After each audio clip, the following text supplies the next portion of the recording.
যথারীতি রবিবার আর প্রশ্নোত্তর পর্ব নিয়ে আপনাদের দরবারে আমি অভ্র হাজির হয়ে গেছি।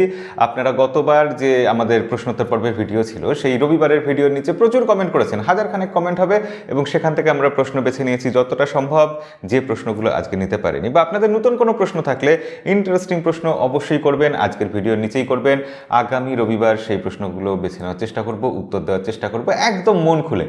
তো আজকে আমরা দেরি করব না, তবে শুরুতেই বলে রাখি প্রথম প্রশ্ন এটাই হতে পারে যে আমার হাতে কি ফোন আছে। বহুবার বলেছি, আবার বলি, আমার হাতে স্যামসাং গ্যালাক্সি নোট 10 প্লাস এই ফোনটা আছে। বুড়ো ফোন, বহু পুরনো ফোন, তবুও ভালো ফোন, আমার খুব পছন্দের ফোন। এবার দ্বিতীয় প্রশ্ন হয় আমার হাতে কি ঘড়ি আছে। এই মুহূর্তে আমার হাতে রয়েছে স্যামসাং গ্যালাক্সি ওয়াচ 4, একদম লেটেস্ট মডেল, তবে কিনিনি, স্যামসাং রিভিউ করতে পাঠিয়েছে, আবার ফেরত পাঠিয়ে দেবো। এবার আর সময় নষ্ট না করে আমরা আমাদের চ্যানেলে যেরকম করি বরাবর ঝাঁপিয়ে পড়ি। আজকেও একদম ঝাঁপ দেবো, তবে রবিবার তো ধীরে সুস্থে ঝাঁপ দিয়ে চলুন প্রথম প্রশ্ন বেছে নিই। প্রথম প্রশ্ন করেছেন SN সবুজ আলতাসান। তিনি বলছেন, দাদা কেমন আছেন? ভালো আছি ভাই। তার প্রশ্ন হলো, OnePlus কি তাদের অক্সিজেন ওএস নাম বদলে কালার ওএস নাম দেওয়ার সম্ভাবনা আছে কি, নাকি কালার ওএস নাম দিয়ে আসবে? আমার মনে হয় অক্সিজেন ওএসই কালার ওএস নাম দিয়ে আসবে। আপনার মতামত আশা করছি। আসলে অক্সিজেন ওএস এই নামটা এত ভালো মার্কেটিং করেছিল এককালে OnePlus যে তাদের ফোন শুধু ওই নামেই বিক্রি হয়ে যায়। তো অক্সিজেন ওএস নামটা তারা চট করে ছাড়বে বলে মনে হয় না। দিনের শেষে আলটিমেটলি ফোন বিক্রি করার, ব্যবসা করাই তো লক্ষ্য। তো সেক্ষেত্রে অক্সিজেন ওএস নামটা হয়তো তারা ছাড়বে না, কিন্তু ব্যাকগ্রাউন্ডে ওই কালার ওএসই থাকবে। এবং বিবিকে ইলেকট্রনিক্সের সব বাচ্চা কাচ্চাদের ব্যাপারে আমরা তো জেনে গেছি, এখন আর লুকোনোর কোনো ব্যাপার নেই। Realme, OnePlus, Oppo, Vivo, iQOO সবাই যে একই কোম্পানির, সেটা যেহেতু আমরা জেনে গেছি, এরকম হতেও পারে, আমি মনে করছি এটা হওয়ার সম্ভাবনা খুবই কম, তবু এরকম হতেও পারে যে বিবিকে ইলেকট্রনিক্স আর লুকোছাপা করলো না, আলাদা আলাদা ইউআই দিল না, তারা কালার ওয়েস দিয়েই সব ফোনে তাদের ইউআই নিয়ে আসলো। কারণ সেটা যথেষ্ট ভালো ইউআই ইদানিং হয়ে উঠেছে, আগামী দিনে আশা করা যাচ্ছে আরও ভালো হবে। তবুও বেশি সম্ভাবনা এটাই যে অক্সিজেন ওয়েস থাকবে, এই নামে থাকবে, কিন্তু আসলে কালার ওয়েস থাকবে। পরের কমেন্ট করেছেন ডিসলাইক, তবে তার নাম ডিসলাইক হলেও আপনারা কিন্তু লাইক করতে ভুলে যাবেন না। আপনাদের একটা লাইক এই ভিডিওটাকে আরও একজন মানুষের কাছে পৌঁছে দেবে, তাই অবশ্যই লাইক করবেন। আর প্রশ্নটা যেটা ছিল সেটাতে আসি। তিনি বলেছেন, এসুস আর ভিভোর মাঝে কি কোনো সম্পর্ক আছে? তার এই প্রশ্ন করার কারণ কি? তিনি বলছেন এসুস ভিভো বুক নামে ল্যাপটপ বার করে। না, আসলে দুটো কোম্পানির কোনো সম্পর্ক নেই। এসুস ভিভো বুক নামটা নিয়ে নিয়েছে, তারা এইভাবে ইউজ করেছে, এবং ভিভো বুক নামটা হয়তো ট্রেডমার্ক করে রাখেনি, সেই সুযোগে এসুস এই নামটা ইউজ করে দিয়েছে। তো দুটো কোম্পানির মধ্যে কোনো সম্পর্ক নেই। ভিভো চাইনিজ কোম্পানি আর এসুস তাইওয়ানের কোম্পানি।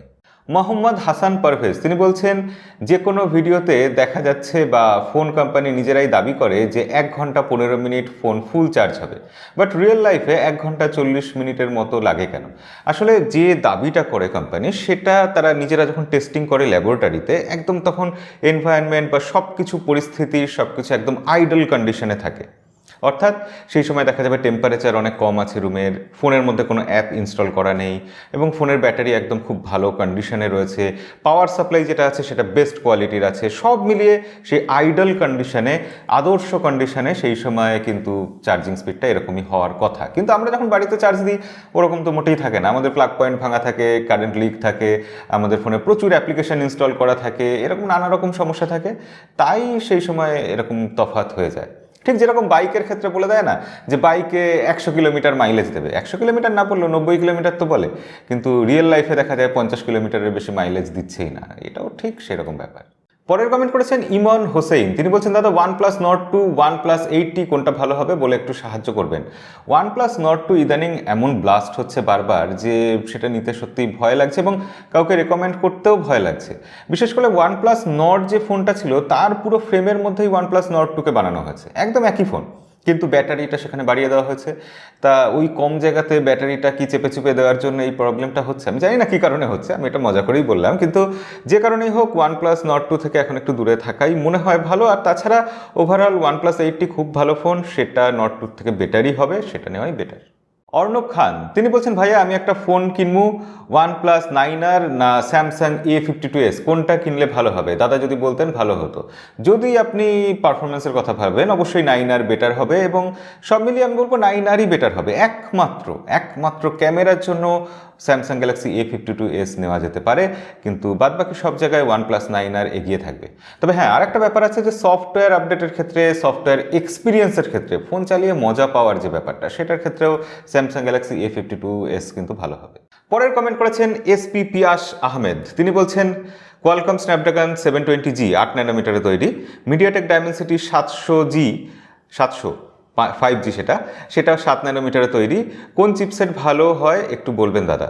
এমনিতে যদি আমরা তুলনামূলক বিচার করে দেখি, কাগজে কলমে বিচার করি, তাহলে দেখা যাবে যে স্ন্যাপড্রাগন আর মিডিয়াটেকের এই দুটো প্রসেসর সব ব্যাপারেই মোটামুটি সেম পারফর্ম করছে। গেমিংয়ের ক্ষেত্রে অলমোস্ট এক হওয়ার কথা, সব কিছু এক হওয়ার কথা। তবুও 7 ন্যানোমিটারে তৈরি বলে মিডিয়াটেকের ডায়মেনসিটি 700 সেটা কিন্তু একটু বেটার ব্যাটারি পারফরমেন্স দেবে, অর্থাৎ ব্যাটারি সেটা কম কনজিউম করবে। কিন্তু যদি আপনি পারফরমেন্সের কথা ভাবেন, প্রতিটা অ্যাপ্লিকেশন কোনটাতে ভালো অপটিমাইজ করা আছে, সফটওয়্যার অপটিমাইজেশন কোনটার জন্য ভালো, তাহলে কিন্তু 720G স্ন্যাপড্রাগনের প্রসেসর অনেক এগিয়ে থাকে। এছাড়া স্ন্যাপড্রাগনের প্রসেসরে অ্যাড্রিনো জিপিইউ আছে আর ডায়মেনসিটিতে মালির জিপিইউ আছে। সেক্ষেত্রে জিপিইউর ক্ষেত্রে আমি বলবো যে এখানে কিন্তু মালির জিপিইউ অতটা স্টেবল নয়, তার অতটা সুনাম নেই। সেক্ষেত্রে স্ন্যাপড্রাগন 720G আমি প্রেফার করব। তবে যারা 5G নেবেন ভাবছেন তাদের ক্ষেত্রে তো কোনো প্রশ্নই নেই, তুলনার কোনো কথাই ওঠে না। 5Gর জন্য 700 5G যেটা ডায়মেনসিটির প্রসেসর সেটা নিতেই হবে। তো সেক্ষেত্রে সেখানে আর কোনো বিচার করার ব্যাপারই থাকে না। কিন্তু এমনিতে সব মিলিয়ে যদি এই 5Gর কথাটা মাথা থেকে সরিয়ে রাখেন, আমি বলবো যে হ্যাঁ, স্ন্যাপড্রাগন 720G। আল আমিন খন্দকার তিনি বলছেন দাদা জি র্যামটা কি, এর উপকারিতা কি? জি র্যাম কিছুই না, ওটা আসলে ভার্চুয়াল র্যাম।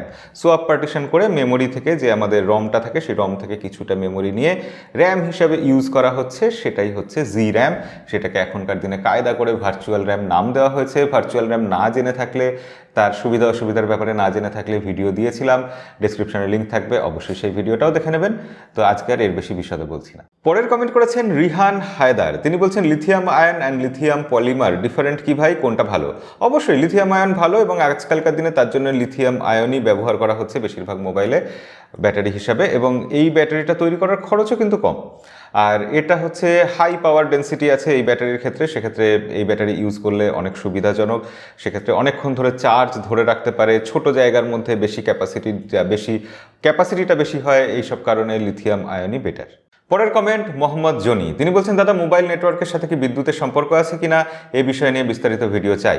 মোবাইল নেটওয়ার্কের সাথে বিদ্যুতের এমনিতে তো সম্পর্ক, প্রত্যক্ষ সম্পর্ক আমরা জানি যে নেটওয়ার্কে যে টাওয়ারটা থাকে সেখানে যে জিনিসপত্রগুলো, মেশিনগুলো চলে, সেই মেশিনগুলোকে পাওয়ার সাপ্লাই দিতেই হয়, এবং তার জন্য ইলেকট্রিসিটির যে কানেকশন সেটা থাকে। কিন্তু যখন কারেন্ট চলে যায় সেখানে কখনো কখনো ব্যাটারি দিয়ে পাওয়ার সাপ্লাই দিয়ে চালানো হয়, কখনো জেনারেটর থাকে, এবং যেসব জায়গায় আমরা দেখি ঠিকঠাক রক্ষণাবেক্ষণ হয় না, জেনারেটর খারাপ আছে, ব্যাটারি খারাপ আছে, কিছুক্ষণ কারেন্ট না থাকলে সেসব জায়গায় টাওয়ারের সিগন্যাল চলে যায়, এসব তো আমরা জানি।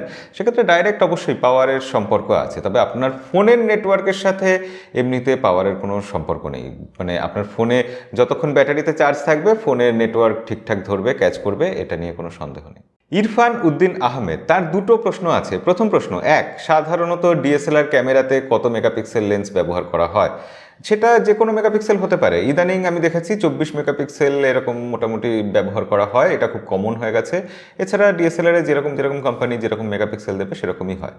দ্বিতীয় প্রশ্ন, ডিএসএলআর ক্যামেরা থেকে পিক্সেল বিনিং করা হয় না, করা হয় না। ডিএসএলআরের যে সেন্সারটা থাকে সেই সেন্সারটা অনেক বড় হয়, সেখানে পিক্সেল বিনিং করার প্রয়োজনই নেই। মোবাইলের সেন্সারটা ছোট বলে সেখানে পিক্সেল বিনিং করে সেই পিক্সেলের সাইজটা বাড়ানো হয়, মানে কৃত্রিমভাবে সফটওয়্যারের মাধ্যমে সেটা ওই ডিএসএলআর ক্যামেরার সেন্সারের মতো আউটপুট বানানোর চেষ্টা করা হয়। সেখানে ডিএসএলআর ক্যামেরাতে অলরেডি বেটার রয়েছে, তাই সেটার মতো করার আর চেষ্টা করার কিছু নেই, সেখানে পিক্সেল বিনিংয়ের কোনো প্রয়োজনই নেই। আমির খসরু একজন সম্ভবত উর্দু কবি ছিলেন আমার যতদূর মনে পড়ছে। তো তার প্রশ্ন হচ্ছে, অভ্রদা 50 মেগাপিক্সেল ক্যামেরা কি হিসাবে পিক্সেল বিনিং হয়? 50 মেগাপিক্সেল ক্যামেরা, হ্যাঁ পিক্সেল বিনিং তো হয় অবশ্যই, এবং সেটা হচ্ছে 12.5 মেগাপিক্সেল ক্যামেরাকে 4 গুণ করে পিক্সেল বিনিং করে 50 মেগাপিক্সেল বানানো হয়। তিনি বলছেন আসলে আমি সোনি IMX766 এর 50 মেগাপিক্সেলের কথাই বলছি। হ্যাঁ, এটা এইভাবেই করা হয়, এবং তার কারণটা হচ্ছে যে এখন আমরা জেনে গেছি না 48 মেগাপিক্সেল মানে পিক্সেল বিনিং। 48 মেগাপিক্সেলের অতটা এখন আর সুনাম নেই, তার জন্য এখন 50 মেগাপিক্সেল এনে আমাদেরকে একটু ভোলানো হচ্ছে, যে বলা হচ্ছে না এটা একটু বেটার সেন্সার, ওই 12.5 মেগাপিক্সেল পিক্সেল বিনিং করা হচ্ছে।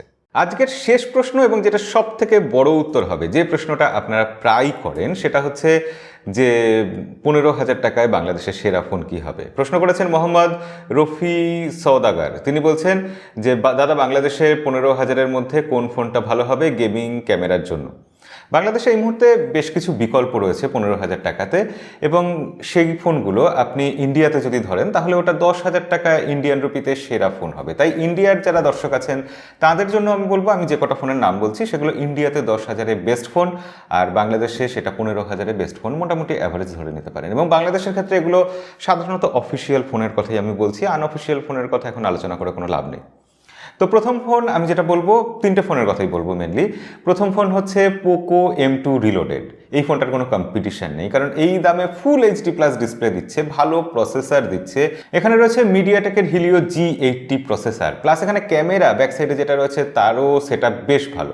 13 মেগাপিক্সেলের প্রাইমারি সেন্সার সবাই দিচ্ছে, এটা তো ঠিকই আছে, কিন্তু তারপর রয়েছে 8 মেগাপিক্সেলের আলট্রা ওয়াইড অ্যাঙ্গেল লেন্স, যেটা আজকের দিনে দাঁড়িয়ে বিরল হয়ে যাচ্ছে। তারপর 5 মেগাপিক্সেল আর 2 মেগাপিক্সেলের ক্যামেরা আছে, সেগুলো মোটামুটি ঠিকঠাক কাজ করে দেবে, এই দামে অন্তত ভালো। এছাড়া 5020 mAh ব্যাটারি আছে, 18 ওয়াটের চার্জার আছে। পোকো M2 রিলোডেড এই মুহূর্তে বাংলাদেশে 15,000-এ, ইন্ডিয়াতে 10,000-এ বেস্ট ফোন। অবশ্যই এই ফোনটা যে কোনো ফোন নেওয়ার আগে নেওয়ার কথা ভাববেন। তবু যদি আপনি পোকো বা রেডমির ফোন নিতে না চান তাহলে বিকল্প কী নেবেন? বিকল্প হিসাবে আমি 2-3টে ফোনের কথা বলছি। প্রথম ফোন বলবো যে ইনফিনিক্সের তরফ থেকে ইনফিনিক্স হট 10s, এটাও খুব ভালো ফোন। কিন্তু এখানে যদিও ফুল HD প্লাস ডিসপ্লে নেই, কিন্তু ডিসপ্লে সাইজ অনেক বড়, 6.82 ইঞ্চি। এই ডিসপ্লেটা যথেষ্ট ভালো ডিসপ্লে, এবং এই ডিসপ্লেতে আমি ভালো এক্সপিরিয়েন্সও পেয়েছি, তাই আপনাদের এটা বলতে পারি।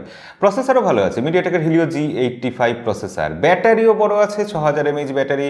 তো সব মিলিয়ে প্যাকেজ কিন্তু ভালো। ক্যামেরা হ্যাঁ 48 মেগাপিক্সেল নামে আছে ব্যাক সাইডে, তবে ওটা ওই ধরে নিন 12 মেগাপিক্সেল ক্যামেরা, যেটা ঠিকঠাক কাজ চলে যাবে এরকম পারফরমেন্স। তো ইনফিনিক্সের এই ফোনটা কিন্তু বেশ ভালো ফোন। এছাড়া রিয়েলমির তরফ থেকে রিয়েলমি C25s এই ফোনটা রয়েছে বাংলাদেশে, এটাও বেশ ভালো ফোন। এখানেও কিন্তু মিডিয়াটেকের হিলিও G85 প্রসেসর রয়েছে, কিন্তু এখানেও সেই ওই HD প্লাস ডিসপ্লে, ফুল HD প্লাস ডিসপ্লে নেই। তবে এখানেও ব্যাটারি ভালো রয়েছে, 6000 mAh ব্যাটারি, আর ব্যাক সাইডে সেই যথারীতি ওই 48 megapixel camera, ultra wide angle lens নেই, এবং যেটা ইনফিনিক্সের ফোনেও নেই। তো আলট্রা ওয়াইড অ্যাঙ্গেল লেন্স এইসব ফোনগুলোতে আমরা মিস করব, কিন্তু এই দুটো ফোনই কিন্তু গেমিংয়ের জন্য বেশ ভালো ফোন। এছাড়া স্টাইলিশ ফোনের কথা যদি ভাবেন তাহলে আমি বলবো আপনি টেকনোর একটা ফোন আছে, টেকনো স্পার্ক 7 প্রো, স্টাইলিশ দেখতে ফোন, খুব ভালো ফোন, এবং এখানেও বড়সড় ডিসপ্লে আছে, 90 হার্টজের রিফ্রেশ রেট আছে, কিন্তু সেই HD প্লাস ডিসপ্লে। ব্যাক সাইডে 48 মেগাপিক্সেল প্রাইমারি সেন্সার দিয়ে কোয়াড ক্যামেরা না ট্রিপল ক্যামেরা সেট আপ রয়েছে, যেখানে আলট্রা ওয়াইড অ্যাঙ্গেল লেন্স এখানেও নেই। এছাড়া ব্যাটারি আছে 5000 mAh ব্যাটারি আছে, 18 ওয়াটের চার্জার আছে। সব মিলিয়ে এই ফোনটাও কিন্তু ভালো ফোন, কারণ এখানে রয়েছে মিডিয়াটেকের হিলিও G80 প্রসেসর। তো ইন্ডিয়া বা বাংলাদেশে এই বাজেটে এই ফোনগুলোই আমার মতে সেরা ফোন। তবুও আপনি যদি ভালো করে স্পেসিফিকেশনস দেখেন এবং রিয়েল লাইফ এক্সপিরিয়েন্সের ক্ষেত্রেও আমি বলবো যে সেক্ষেত্রে পোকো M2 রিলোডেড এর বিকল্প এখনও কিন্তু সেরকম ফোন নেই। ফুল HD প্লাস ডিসপ্লে, এটা কিন্তু একটা বড় সড়ো ফ্যাক্টর হয়ে যায়।